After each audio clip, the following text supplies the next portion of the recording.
Amado Padre, muchas gracias siempre por tu fidelidad, tu presencia, tu amor.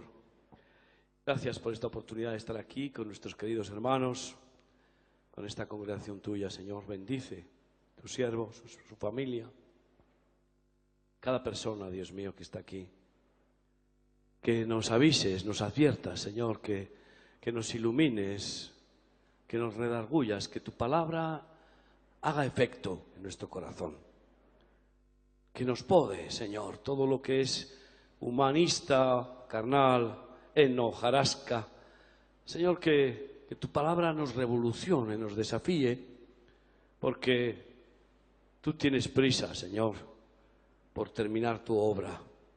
Gracias, Señor, porque tu presencia es clara y tú quieres, Señor, hacernos más a tu imagen y semejanza. Edifícanos, bendice tu palabra y fortalécenos en el poder de tu Espíritu para que seamos más como tú, instrumentos santos en tus manos. Gracias, en el nombre de Jesús. Amén. Amén. Gloria a Dios. Yo creo que tú estarás de acuerdo conmigo en que estamos viendo cómo se cumplen las señales proféticas delante de nuestras narices, cómo las profecías de Jesús en Mateo 24, pues se están cumpliendo detalladamente, una por una. Y para abocarse todo el cosmos y la creación al plan perfecto del Señor que viene a reinar 1000 años desde Jerusalén. Isaías capítulo 2, versículo 1 en adelante. Lo que vio Isaías, hijo de Amoz, acerca de Judá y de Jerusalén, y lo que vimos tú y yo, si tenemos los ojos con colirio, si tenemos la visión celestial, ¿qué es lo que vio y lo que vemos? Acontecerá en lo postrero de los tiempos que será confirmado el monte de la casa de Yahvé como cabeza de los montes, y será exaltado sobre los collados, y correrán a él todas las naciones. Y vendrán muchos pueblos, y dirán: venid y subamos al monte de Yahvé, a la casa del Dios de Jacob, y nos enseñará sus caminos, y caminaremos por sus sendas. Porque de Sión saldrá la ley, y de Jerusalén la palabra de Yahvé. Y juzgará entre las naciones, y reprenderá a muchos pueblos, y volverán sus espadas en rejas de arado, y sus lanzas en hoces. No alzará espada nación contra nación, ni se adiestrará más para la guerra.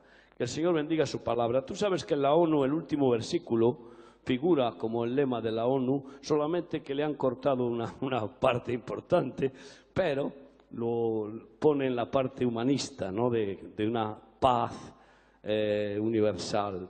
Y el rey de la paz, el shalom verdadero que es Jesús, vendrá a establecer ese milenio de paz desde Jerusalén. Y nosotros estaremos ahí. ¿Tú estarás? Yo espero estar ahí. Porque nosotros somos parte de ese proyecto del pueblo eterno de Dios, de la familia eterna de Dios. Estamos injertados en Israel, somos parte de Israel, somos israelitas por la fe de Abraham. Y somos israelitas porque en los lugares que dejaron las ramas desgajadas del olivo, ahí hemos sido injertados por la misericordia de Dios. Y bueno, pues desde el monte de Sión de Jerusalén reinará Jesús 1000 años, y nosotros, si perseveramos hasta el fin, si padecemos con Cristo el tiempo final, reinaremos con Él, porque eso lo promete y Él cumple sus promesas. Habla de lo postrero de los tiempos, y yo creo que estamos bien claramente acercándonos a esos tiempos postreros. Antes de que se culmine la historia que ya escribió por adelantado el Creador, pues con este triunfo glorioso del milenio de paz de Cristo, antes tienen que suceder muchas cosas. Y vimos que pues esas señales proféticas están sucediendo, aumentan los falsos profetas, los falsos cristos. Ahora ya hay muchos falsos mesías. Hay uno en Jerusalén que se está proclamando Mesías y está dando vueltas por todo Israel y revolucionando y haciendo adeptos. Pero hay otros en otras partes del mundo y algunos de ellos incluso hacen tremendos milagros, como el Maitreya de Londres o como el Sai Baba de la India, que hace cosas que, vamos, asombran a los hombres y cientos de miles les adoran. Queridos hermanos, estamos viendo cómo se aumenta la maldad, que Jesús ya lo profetizó, y tristemente también cómo se cumple que porque se aumentará la maldad, el amor de muchos se enfriará. Hay una tibieza que se ha extendido como una neblina en los corazones de muchos creyentes. Y esta cantidad de personas están como vírgenes insensatas sin aceite, que ni sienten ni padecen. Han perdido la fe y el amor. No roban, no cometen adulterio, no matan, pero en realidad están completamente secos y están sin ser eficaces en el plan maravilloso de Dios. Y eso lo profetizó Jesús y lo vemos claramente. La maldad está llegando a unos límites inimaginables, especialmente en nuestro país. Ya se ha aprobado el aborto y como ha habido un recurso ante el Tribunal Constitucional, pues ahora resulta que están diciendo en el Ministerio de Sanidad que hay que acelerar rápido el proceso desde mañana, el proceso de abortos y abortos y abortos, para darle en las narices al Tribunal Constitucional de que eso ya es una ley aprobada y que no se le ocurra vetarlo o pararlo. Pero esto es lo que hay, no solamente en España. En todo el mundo está creciendo la maldad a niveles insospechados, que Sodoma y Gomorra se están quedando pues ingenuos a nuestro lado. Y Jesús dijo que será el final de los tiempos como en tiempos de Sodoma y Gomorra. Es increíble. ¿Cuándo podíamos imaginar que 1 millón de personas se manifestarían en Madrid ayer o antes de ayer con el orgullo gay? ¿Pero qué es esto? Pero hubo manifestaciones a la vez en muchas partes de España. ¿Sabes por qué? Porque se ha puesto de moda. Muchas personas de ese millón no son homosexuales, no. Aparecieron artistas y políticos. Hasta el Llamazares estaba en primera fila. Y él no es ningún homosexual. Pero son los simpatizantes que van a la moda y que creen que ese libertinaje es libertad. Eso no es libertad. Y es un espectáculo tan grotesco, tan fantasmagórico, que parece que estamos en otro mundo. ¿Dónde hemos llegado? Porque la maldad se ha generalizado. En cualquier caso, la homosexualidad se está extendiendo a una velocidad tan tremenda. ¿Por qué? Porque son hiperactivos los homosexuales. Un homosexual a lo largo de su vida tiene como mínimo 200 relaciones diferentes.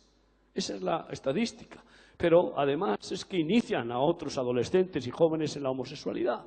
Tú no verás que una pareja de hombres homosexuales adopten una niña, no, siempre adoptan varones. No verás que una pareja de lesbianas adopten niños, no, siempre adoptan niñas, porque ese es pues su vocato di cardinale, ese es su exquisito proyecto para prolongarse en esa perversión e iniciarlos. Hermanos míos, ¿por qué en las escuelas se están plagando de profesores y directores que son homosexuales? Porque se han propuesto infiltrar la homosexualidad en todos los ámbitos más importantes, en los medios de comunicación. Es impresionante.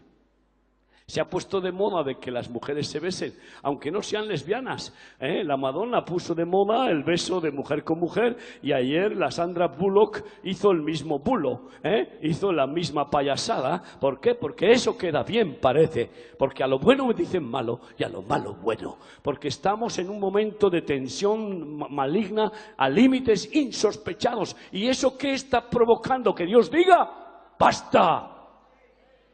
No decimos nosotros basta ya con el terrorismo, y si la manifestación más grande de España se hizo contra el asesinato del joven Fernando Blanco, con un basta ya de todo el país, pues cuánto más Dios, que es juez justo, dice basta ya.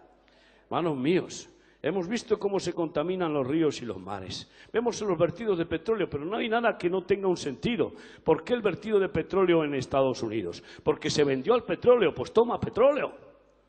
Se vendió al petróleo en contra de Israel.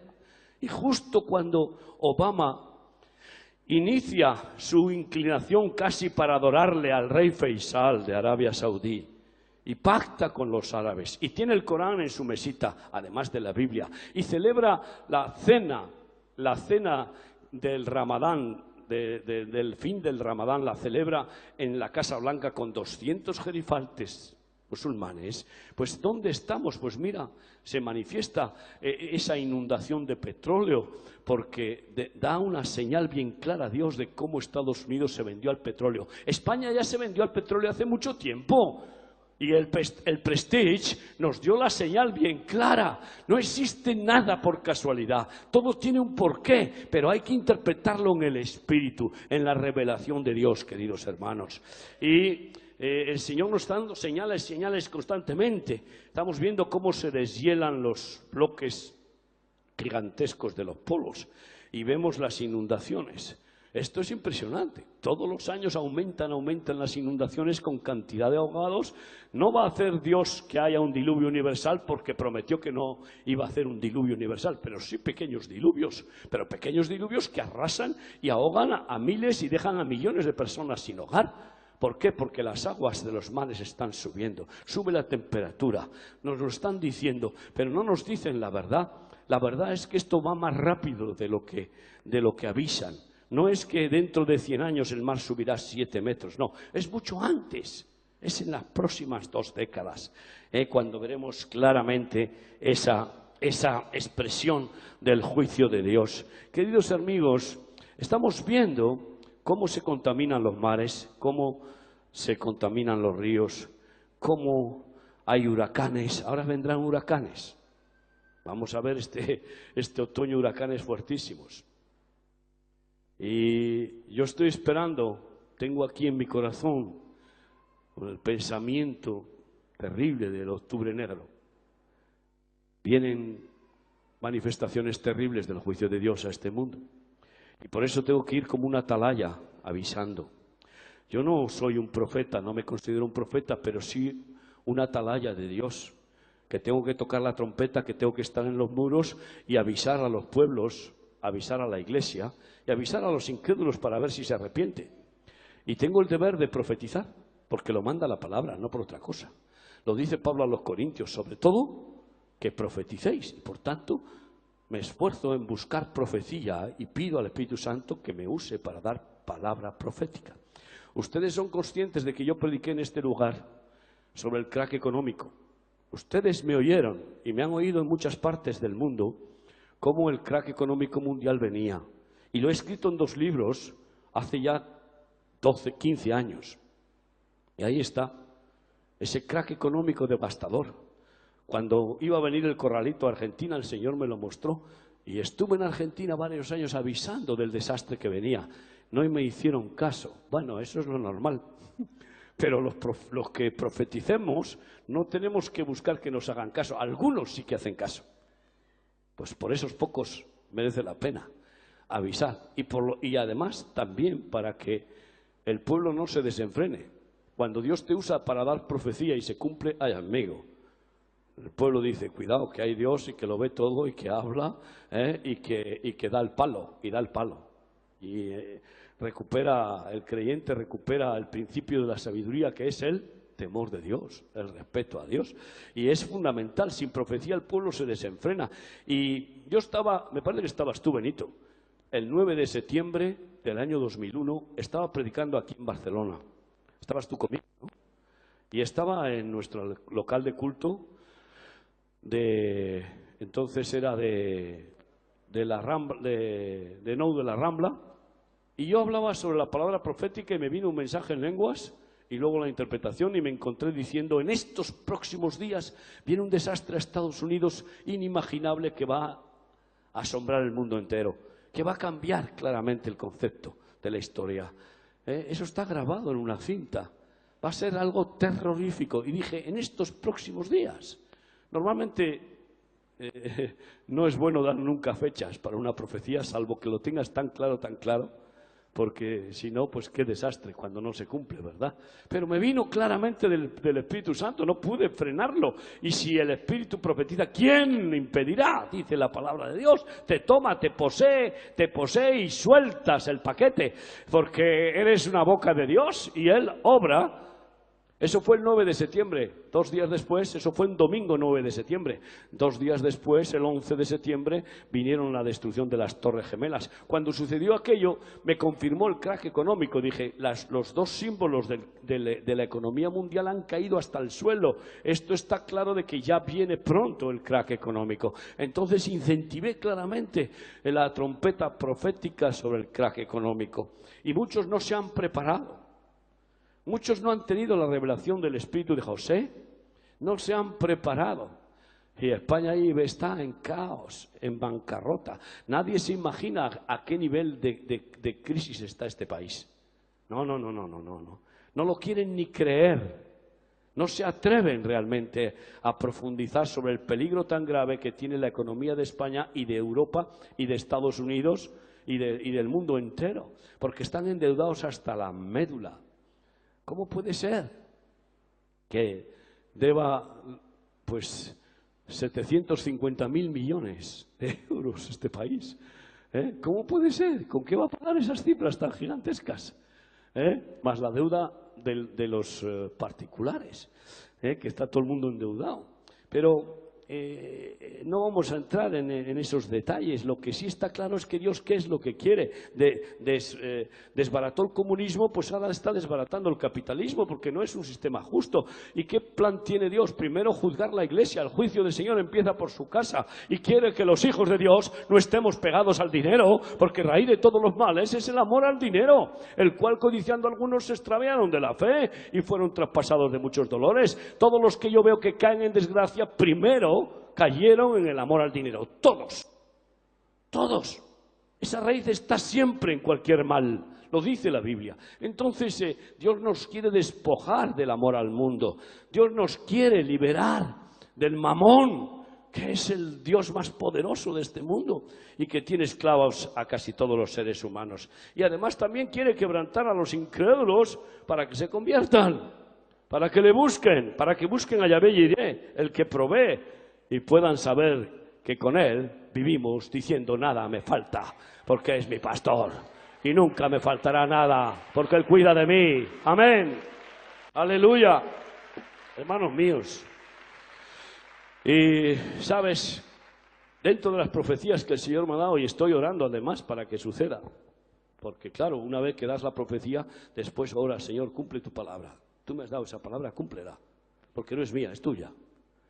Y es la caída de los mercaderes del templo.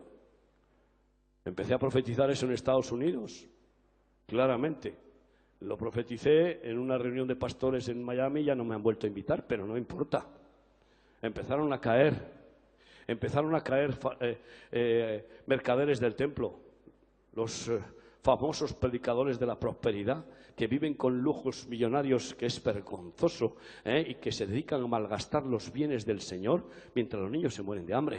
Y profeticé cómo iban a caer, y están cayendo y van a caer, pero en desastre y vergüenza, muchos de los que ahora están allá arriba todavía.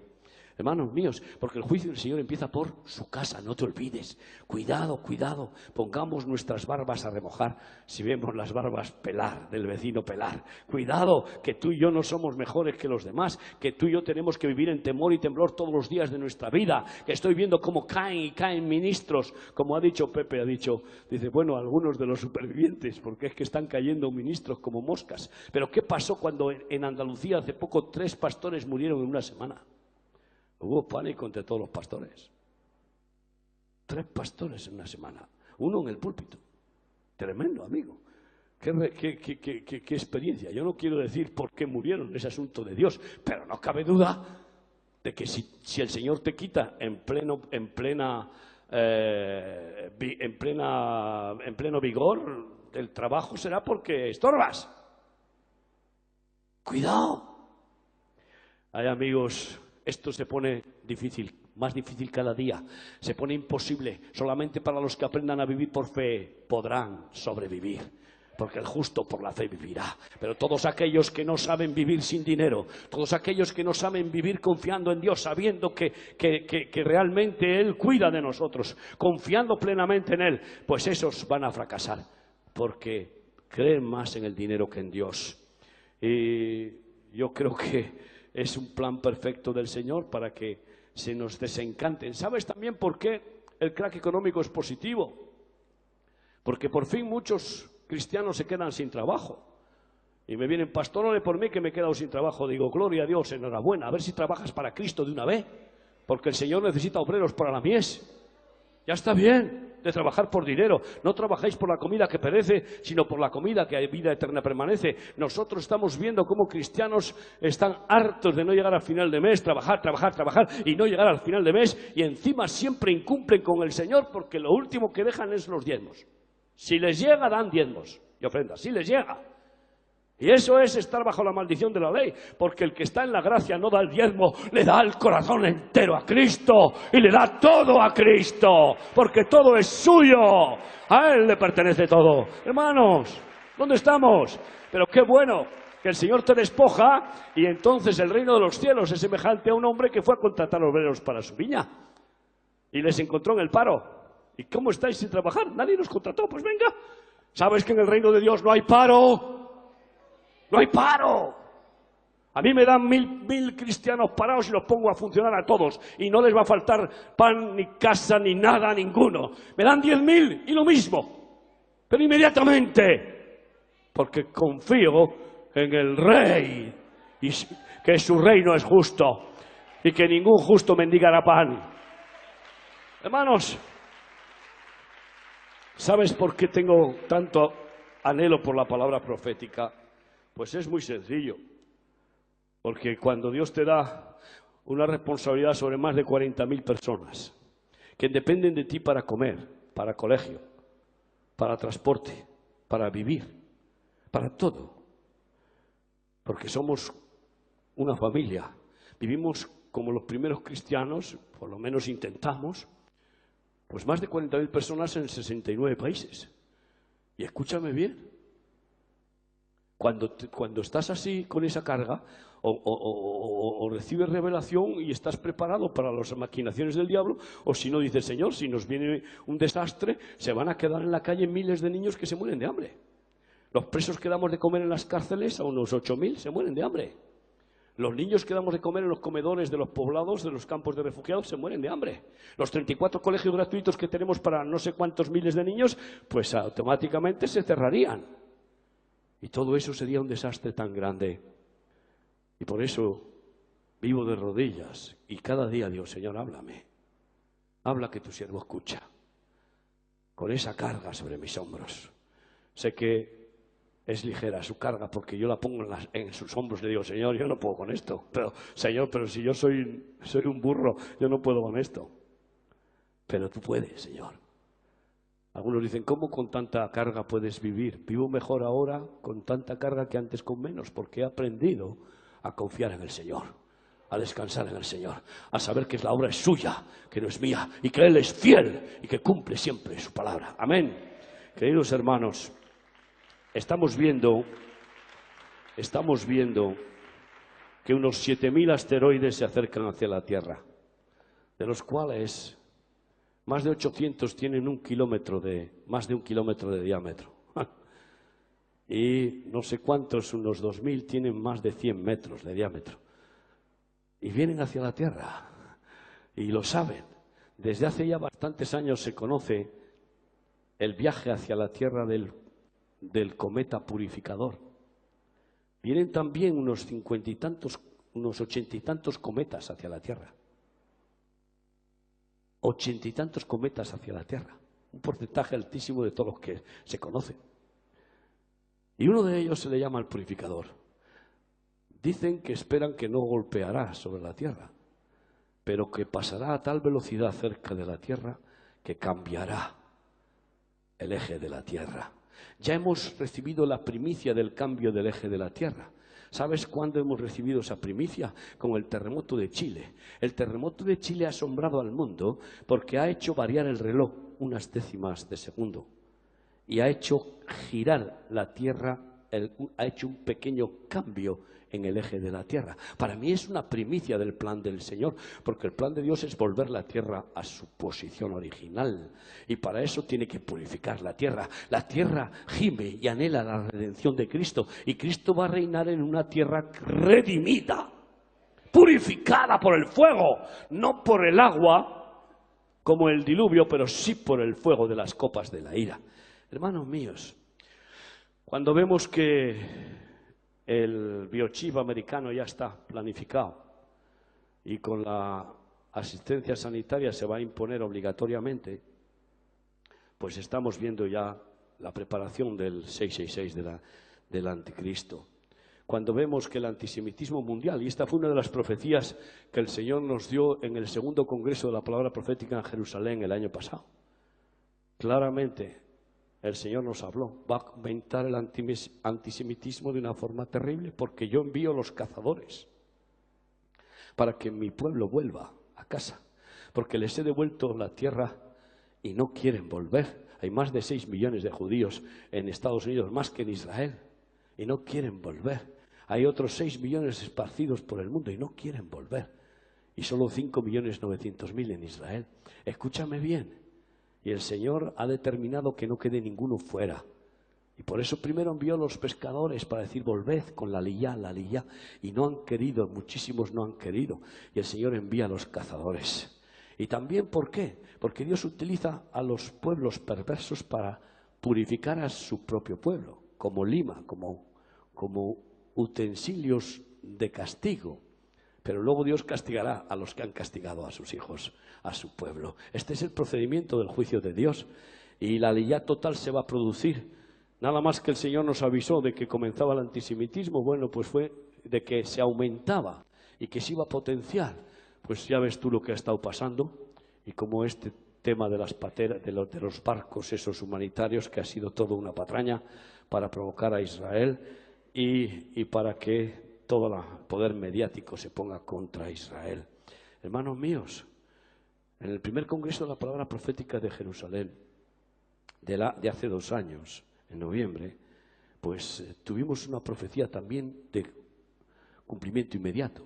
El Señor me usó para decir, en estas próximas semanas viene un recrudecimiento del conflicto bélico con Palestina que va a ser terrible. Y efectivamente, empezaron a lanzar cohetes desde Palestina. Israel hizo una represalia y mató a 1.200 personas. Y eso produjo pues la debacle de llamarle genocida a Israel.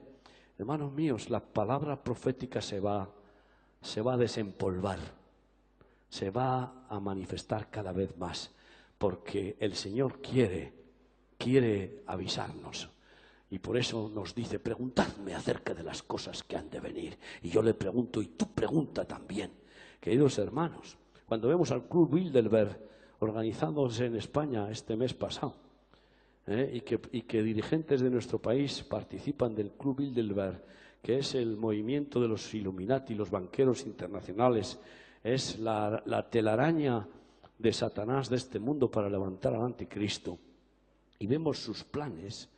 Vemos la nueva era, New Age, el nuevo orden consolidándose. Pues ahora vemos enseguida qué es lo que ha pasado en Europa, que aprovechando el crack económico han hecho que todos los países de Europa pierdan soberanía. España ha perdido su soberanía en Europa.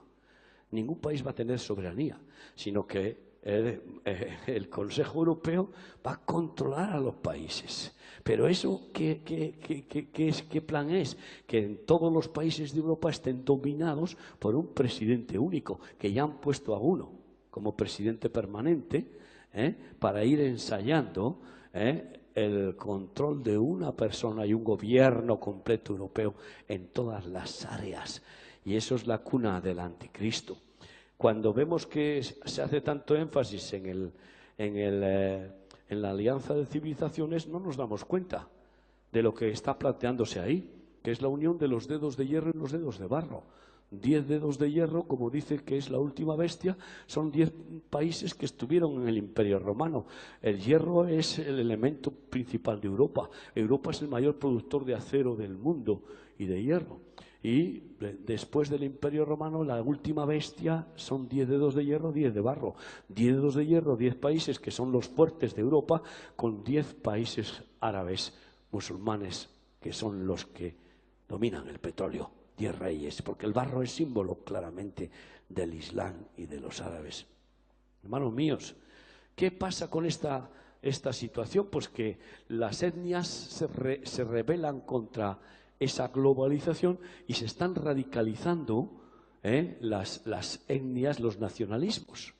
Y ahí estamos, en un país donde de repente, bueno, se está acelerando el proceso de querer independencia y de amenazar de muerte, que ya empiezan a amenazar de muerte a todos los que se quieran oponer a ese planteamiento nacionalista radical. Es una defensa de la identidad, de una identidad. El que no tiene ninguna identidad se aferra a una identidad. Y bueno, una identidad, pues tú fíjate qué torpe, porque tú y yo espero que seamos de la nación celestial, ciudadanos del reino de los cielos, y no caigamos en esos trapos de banderas terrenales, porque Jesucristo es mi estandarte, Yahvé Nishi es mi bandera y ninguna otra. Hermanos míos, pero ahí estamos entrando en una preparación de lo que Jesús dijo en Mateo 24. Se levantará nación contra nación y reino contra reino.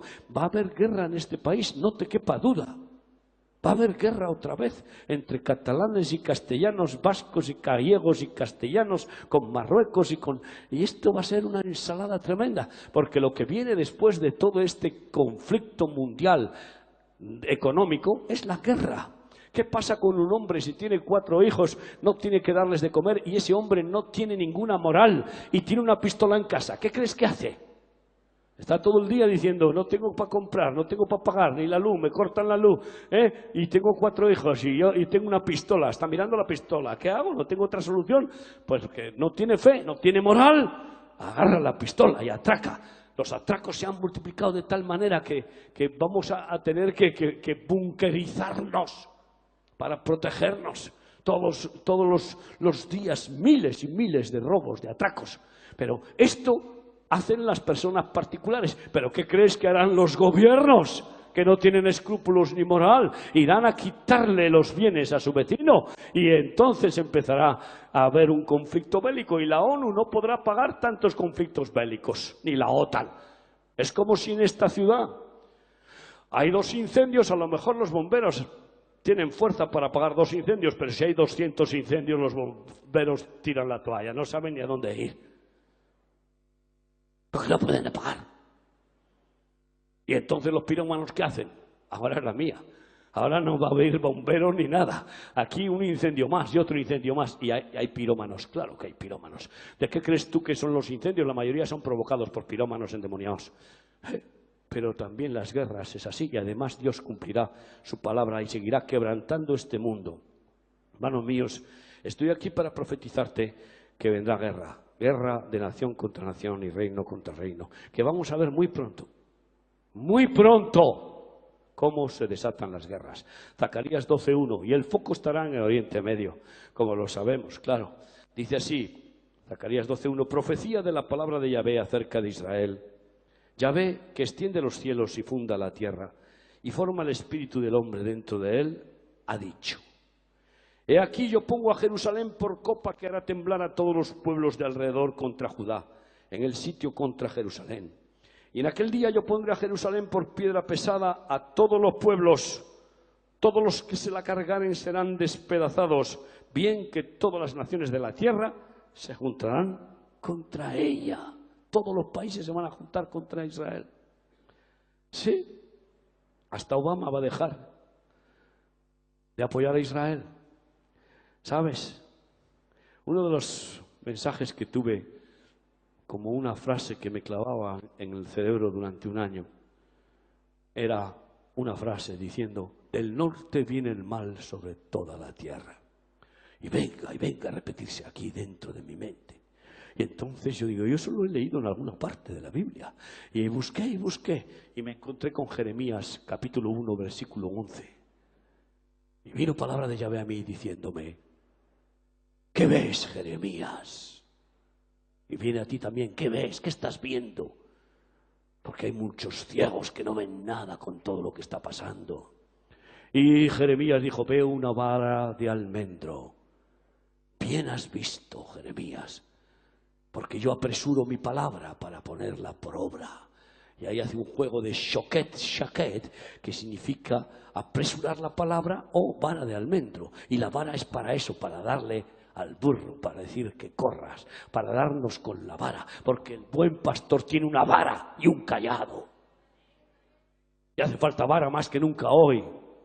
La mayor parte de los ministerios no tienen varas, son muy complacientes. Bendiciones, hermano, bendiciones. Y la gente en las iglesias fornicando. Y la gente en las iglesias, pues eso, practicando religión de domingo porque no hay vara. Y la gente no tiembla si no hay vara. No hay disciplina. Y los hombres pierden su autoridad en su matrimonio. Y pierden su autoridad con sus hijos. Y se pierden porque no hay vara. Y yo veo esa vara de Dios como disciplina bien fuerte primero para la iglesia, para sus hijos y luego para el mundo entero. Pero luego pregunta otra vez el Señor y le dice, ¿qué ves? ¿Qué ves, Jeremías? Y él dijo, veo una olla hirviendo que está mirando hacia el norte. Y el Señor le dice, bien has visto, Jeremías, porque del norte viene el mal sobre toda la tierra. Entonces, para orientarte te tienes que poner en Jerusalén, porque siempre es desde allí que hay que orientarse cuando leas la Biblia. Y por eso es muy importante que vayas a Jerusalén, porque toda la Biblia cambia por completo. De oír a ver, a tocar, a estar en el centro, el ombligo del mundo, de la historia, en la ciudad del gran rey, no solo David, sino Jesús. Y te colocas en Jerusalén y dices el norte. Y ahí está el norte, está Damasco. Y sigues hacia arriba y está Moscú. Hermanos míos, pues Siria está viajando y viajando para organizar su próxima guerra. Hubo una reunión en Siria, en Damasco, donde fue nuestro representante Moratinos, que hace honor a su nombre de Mora. Pues es de la morería, porque España es pro árabe total, por mucho que digan palabras diplomáticas a veces y demagogias, pero ya se ha visto cómo han apoyado constantemente a Palestina y cómo están provocando constantemente a Israel con el fin de que devuelva Jerusalén y el Golán. Pero escúchame bien, allí en esa reunión en Damasco se juntaron pues el presidente de Irán, que tiene viaje directo a Damasco cada semana, y que están ahí y que es el que organiza todo el terrorismo islámico, y desde Damasco pues se manipula a los libaneses, al Líbano y al Hamas y al Fatah para que sean la pinza contra Israel. ¿Y qué determinaron? Pues guerra. Han determinado guerra. Pero pocos días después hubo una reunión en Libia con Gaddafi, de la Liga Árabe Unida, y allí estaba Berlusconi y estaba Moratinos, y estaban todos los jeques árabes en la Liga Árabe. ¿Y qué conclusión sacaron? Que hay que expulsar a Israel de su tierra y exterminarlo. Esa es la conclusión que han sacado. Y esa es la planificación que tienen. Y del norte viene el mal sobre toda la tierra. Porque ¿sabes qué va a suceder? Cuando provoquen a Israel o con una bomba química o con algún desastre, Israel va a destruir Damasco, como está profetizado en Isaías 17:1. Y Damasco será un montón de ruinas, completamente destruida. Y entonces Israel sí que ya pueden volver todos a casa, porque todo el mundo se pondrá contra Israel. Y se cumplirá la profecía de Isaías 3:1, y el fuerte, el sustentador quitaré de ti, el que te da el agua, el que te da el sustento, el que te da el abrigo. Ese fuerte, el sustentador de Israel, siempre ha sido Estados Unidos y será quitado de Israel. Israel se quedará solo. ¿Para qué? Para que busque Al que es suficiente con su gracia y pueda aprender, bástete mi gracia, como Saulo lo aprendió y como espero que tú también lo hayas aprendido, porque con la gracia de Dios es más que suficiente. Hermanos míos, todas estas cosas y muchas más que podríamos hablar, pero escúchame bien, es tiempo de profetizar. Bienaventurado el que oye, entiende y guarda esta palabra, dice Apocalipsis 1:3. No tengas miedo al Apocalipsis, es urgente que recibamos la triple dicha de recibir esa revelación, que es lo que significa Apocalipsis, revelación, y busquemos esos avisos de Dios. Por eso, después de los 2 libros de escatología que el Señor me permitió escribir sobre la oruga, el saltón, el revoltón y la langosta, el quebrantamiento mundial, el crack económico, las pestes, las hambres, las guerras, pues después de eso, del segundo fue la lluvia tardía, el último Pentecostés, porque vamos a tener una cosecha inimaginable. La consecuencia de esto, como hablaba con Pepe, ahora vamos a poder dar de comer a miles de hambrientos, van a venir a comer de nuestra mano, están viniendo. Nosotros estamos dando de comer a miles de familias en este país, que no son drogadictos, que son familias. Y muchos están viniendo diciendo, no, me han quitado la casa, me he quedado en la calle, puedo ir a remar. Y digo, venga, todas las semanas ingresan familias enteras a vivir en remar, porque no tienen dónde vivir. Y algunas familias de cristianos que se han quedado sin nada. Pero esto no es más que el comienzo, verás en octubre la que va a pasar, porque estamos solo en la tercera vaca flaca, son 7. Escúchame bien, vamos a tener una gran cosecha, pero después de ese libro de la lluvia tardía, el gran Pentecostés final, con la gloria de Dios postrera, pues yo estuve queriendo escribir sobre el anticristo. Y he tardado 15 años. De ese segundo libro escatológico a este que he escrito de Nimrod, he tardado 15 años. No tenía la fe, la convicción y la firmeza para lanzarme a este proyecto. Durante 15 años esperando. Al principio, habiendo leído a Watchman Nee, yo creí que el anticristo era como él decía, Nerón. Él decía que Nerón subía del abismo, según está escrito en Apocalipsis 17:8. Tú sabes ese misterio que muchos no quieren ni... se lo quitan, no quieren ni analizarlo. Ese misterio que dice, y el que no es, y que ya fue, y será, y está pronto a subir del abismo. Madre mía, qué lío.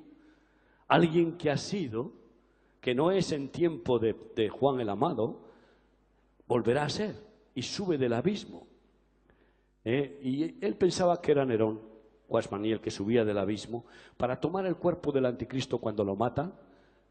Con tomar el alma de Nerón subía para tomar ese cuerpo cuando lo resucita el falso profeta. Después de estar 3 días muerto, así todo el mundo le adorará, porque ha resucitado de la muerte, 3 días su cadáver expuesto, imitando siempre a Cristo.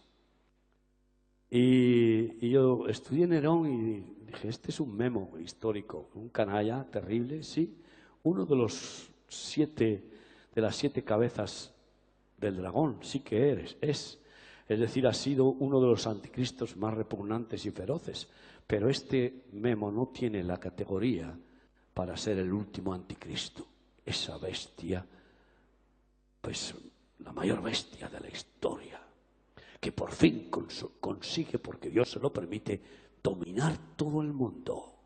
Ningún otro lo consiguió.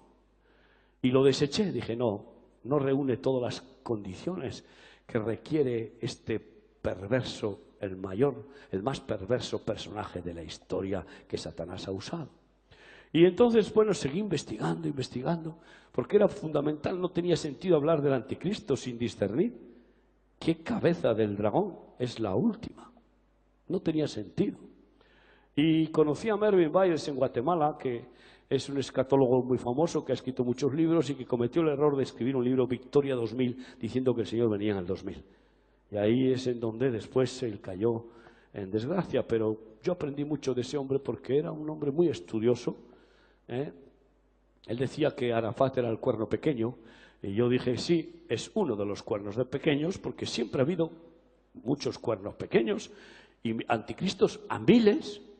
Lo que pasa es que las 7 cabezas del dragón son los 7 peores anticristos de la historia. Y entonces él me dijo que él pensaba que era Tito, el que subía del abismo.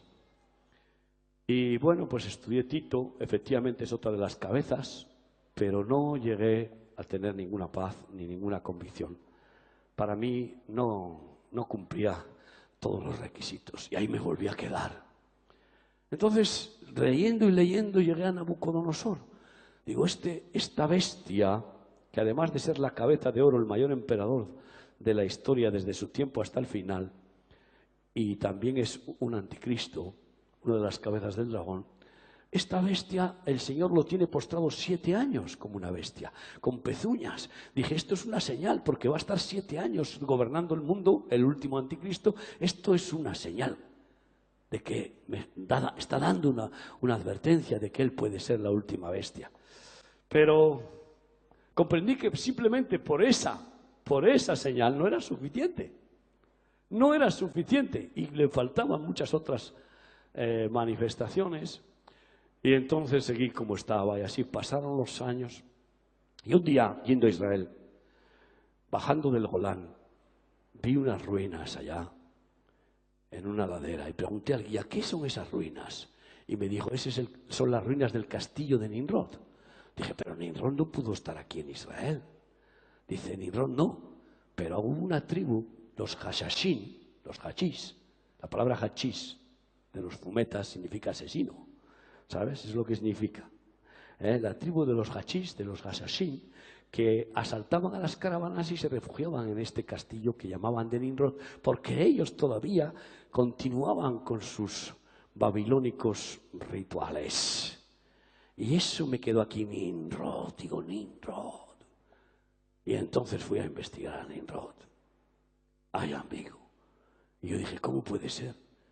Este personaje pasa casi desapercibido en la Biblia y resulta que es el primer hombre que se proclamó Dios en la historia. Es el primero que desafió a Dios. Es el que construyó la Torre de Babel. Es el que construyó las grandes ciudades después del diluvio. Y el que levantó el imperio babilónico junto a su mujer Semíramis, la sacerdotisa de los Baales, que se proclamó diosa, la diosa del cielo, y de los cuales nacieron todos los ídolos de la humanidad. Entonces me di cuenta de que el primer anticristo era Nimrod y de que el último será Nimrod. Porque además Satanás quiere imitar a Jesús y Jesús es el principio y el fin y todo empieza como termina. Y el primero será el último, como Jesús, que es el alfa y la omega. Y además comprendí que todo el mundo está todavía impregnado más que nunca del espíritu babilónico de Nimrod. Y hoy todo el mundo está moviéndose por esa abominación de Babilonia, la madre de todas las rameras religiosas, la que ha establecido las fornicaciones, las inmundicias, todas las abominaciones, el espiritismo, las brujerías, todos los ídolos nacieron de Babilonia. Y cuando voy a la Biblia y veo que capítulos y capítulos enteros de la Biblia lo dedican a Babilonia. Y veo que la Biblia habla 600 y pico veces de la ciudad de Babilonia. Solo de Jerusalén habla más, habla 713 veces. Pues digo, esta ciudad es la ciudad de la bestia. Y comprendí que Nimrod era digno de estudio más profundo. Y llegué a la conclusión de que en el final, el último anticristo, la última cabeza del dragón, el octavo, es el primero, Nimrod. Las 7 cabezas del dragón, para mi interpretación, son primero Nimrod la primera, luego Amenhotep II, el faraón, luego está Nabucodonosor, luego Nerón, luego Tito. Luego nos encontramos en el tiempo de Juan el Amado, cuando escribió el Apocalipsis y gobernaba el anticristo feroz, asesino de cristianos, Domiciano, y que tenía preso a Juan el Amado en Patmos. Y después el séptimo, yo lo dejo a la interpretación de los lectores, o bien Adriano, que fue el que destruyó totalmente Jerusalén y cambió el nombre de Israel por Palestina y de Jerusalén por Aelia Capitolina, o bien Hitler. Yo me inclino más por Hitler, pero el séptimo no tiene importancia. El octavo es el que tiene importancia, que es uno de entre los 7. Alguien que no es, que ya fue y será. Por lo tanto, cuando le dice eso el Señor a Juan el Amado, alguien que no es, Domiciano, que era en ese tiempo, pues no hay que contar con él, sino los 5 anteriores. De los 5 anteriores, Nimrod, Amenhotep, Nabucodonosor, Nerón y Tito, comprendí que el hombre más abominable que Satanás más ha usado en la historia y que ha contaminado toda la humanidad desde su tiempo hasta ahora, ese es Nimrod. Por eso, queridos hermanos, he escrito este libro con la certeza de que el que subirá del abismo para tomar el cuerpo del anticristo cuando lo maten y resucite será Nimrod. El anticristo lo primero que hará cuando tome el control será hacer un pacto con Israel, pacto con la muerte que se llama. Israel reconstruirá el templo y convertirá a Jerusalén en la maravilla del mundo, pero sabéis que romperá el pacto a los 3 años y medio. Antes de que firme el pacto vendrán los 2 testigos, Elías y Enoc. No es Elías y Moisés, porque Moisés murió. Bajarán los 2 testigos para advertir a Israel que no firmen el pacto, no les harán caso, porque Israel es experta en no hacer caso a los profetas, como muchos de los cristianos, y sin embargo firmarán, pero durante 3 años y medio los 2 testigos harán milagros tremendos, proezas, maravillas, y llevarán al Señor a muchos judíos. Será el tiempo de los judíos porque habrá terminado el tiempo de los gentiles, porque nada más que firme el pacto el anticristo con Israel se pondrá contra la iglesia, a perseguir a la iglesia, porque la iglesia, ante el quebrantamiento mundial del hambre, de los desastres, de las guerras, se ha convertido realmente en un gigante.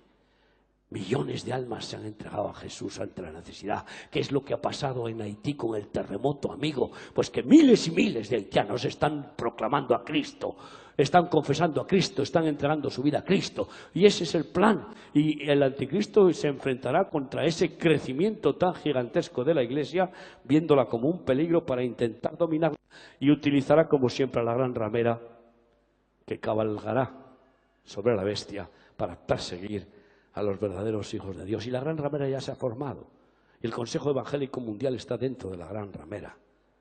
Iglesias evangélicas completamente metidas dentro de la gran ramera, en ese ecumenismo que está ya más que articulado y establecido. Hermanos míos, todas estas cosas nos hablan de que entonces la Iglesia tendrá que huir a los montes, a las cuevas, porque no es cierto de que no va a haber gran tribulación. Siempre ha habido tribulación y siempre la habrá hasta que estemos con el Señor, porque si padecemos con Cristo reinaremos con Él, porque os es necesario que a través de muchos padecimientos entréis en el reino de Dios, porque ahora mismo han matado a más de 500 cristianos en Nigeria, en Nigeria. Han echado a los cristianos de Marruecos, están persiguiendo constantemente. Queridos hermanos, va a haber gran tribulación. No es las copas de la ira para la iglesia, pero la gran tribulación es para la iglesia, para plancharla, para presentarla sin mancha y sin arruga. Eso es lo que trae el horno de fuego 7 veces más caliente.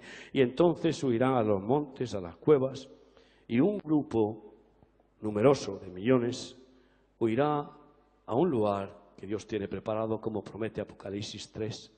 Todo lo que te estoy diciendo está en este libro con versículos detallados, claros, que certifican lo que digo, porque no me interesa más que la palabra de Dios. Si hay algún error, desde luego que es mío, no es de la Biblia.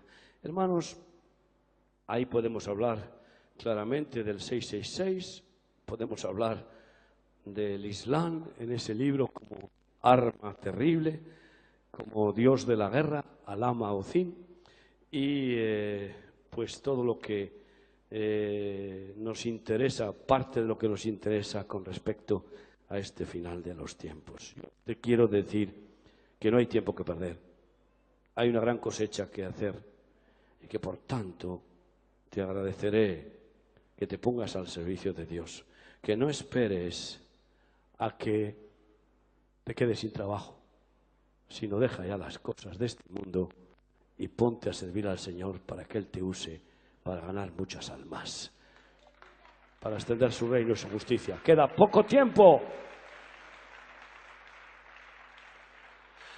Y como Israel va a sufrir lo indecible, no tengo más remedio que hacer un llamado de atención a que la Iglesia cumpla por fin el propósito por el cual Dios nos escogió, a un pueblo que éramos inmundo, collín, un pueblo idólatra, despreciable, un pueblo perverso. Eso es lo que éramos los gentiles. Dios nos hace pueblo suyo. ¿Con qué propósito? Romanos 11:11. Digo pues, ¿han tropezado los de Israel para que cayesen? En ninguna manera. Pero por su transgresión vino la salvación a los gentiles para provocarles a celos. Tú y yo hemos sido hechos pueblo para provocar a celos a Israel. ¿Lo estamos haciendo? Esta es la gran asignatura pendiente de la Iglesia. Provocar a celos a Israel. La salvación viene de los judíos.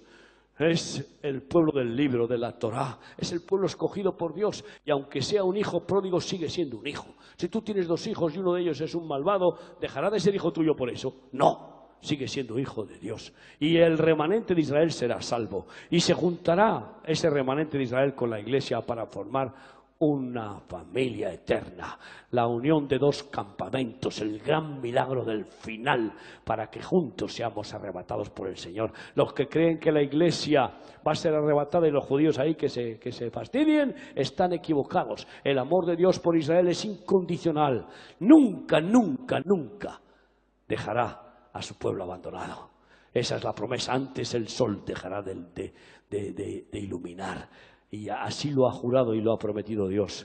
Y mira, también lo había dicho Moisés, Romanos 10:19. También digo, ¿no ha conocido esto Israel? Primeramente Moisés dice, yo os provocaré a celos con un pueblo que no es pueblo. Con pueblo insensato os provocaré a ira. El pueblo insensato es Palestina. Está tirando piedras sobre su tejado.